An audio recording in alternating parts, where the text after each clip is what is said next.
I guess I'll first just talk for a minute about my current painting. This one here, it's tentatively called Tour-Ötzi, the Iceman. It's the story of the Neolithic mummy that was found in 1991 in the mountains on the border of Austria and Italy.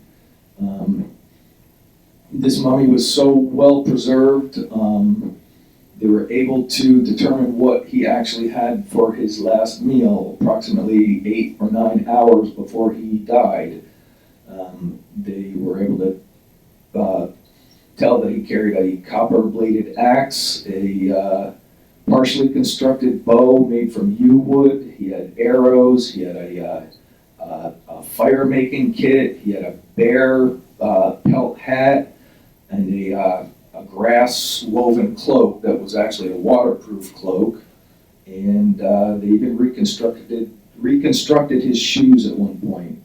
And the fascinating thing to me about what else they discovered was they examined him for a number of years, and then eventually they discovered that he died from an arrow wound. And they discovered this because they found an arrowhead embedded deep in his back under a shoulder blade.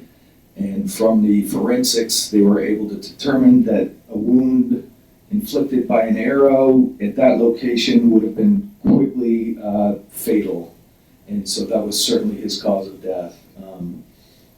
It's possible he was trespassing on another group's hunting grounds, or perhaps he had stolen something. These are all just theories that the scientists have come up with about Ötzi and what happened to him.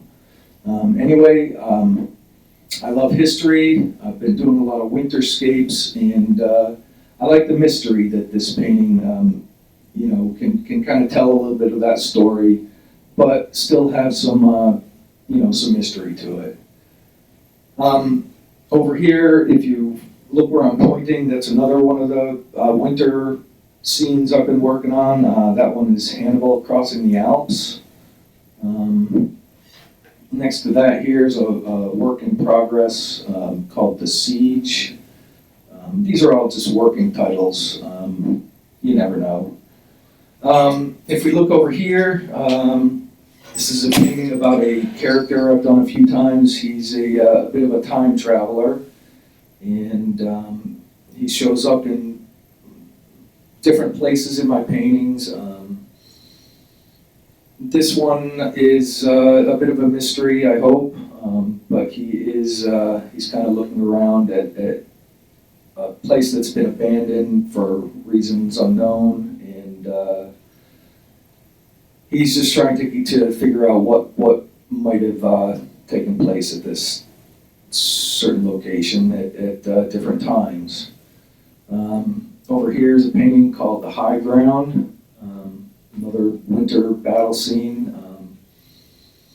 Over here on the big easel is a part of a series I've been working on, tentatively called Icarus, or the Icarus Project.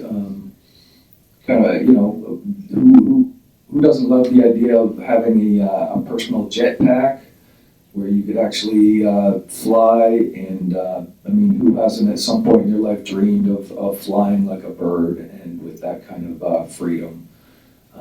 So I've done a number of paintings with these flying characters, and we may do something with that, turn it into a little story down the road, we'll see. Anyway, just feel free to click around and look around the studio. I've got some other little works of mine spread out. You also might see some pieces by other artists you might be familiar with. Got a nice Jeff Menges painting up there. Got my Donato drawing of Obi-Wan. Nice painting by William O'Connor. We picked up these all at IlluXCon. Also over the mantle, there's a little piece by Jeremy Wilson.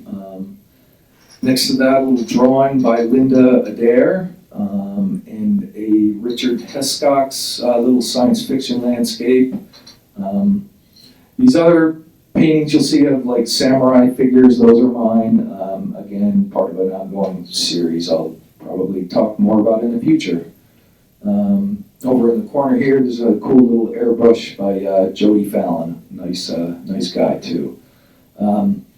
Anyway, just wanted to give you a quick tour of the studio. Oh, before I go, don't let me forget my awesome Frank Frazetta print, which I've had for a little while now. It's a signed print from the man himself. It was a huge inspiration and one of the reasons I have become a painter.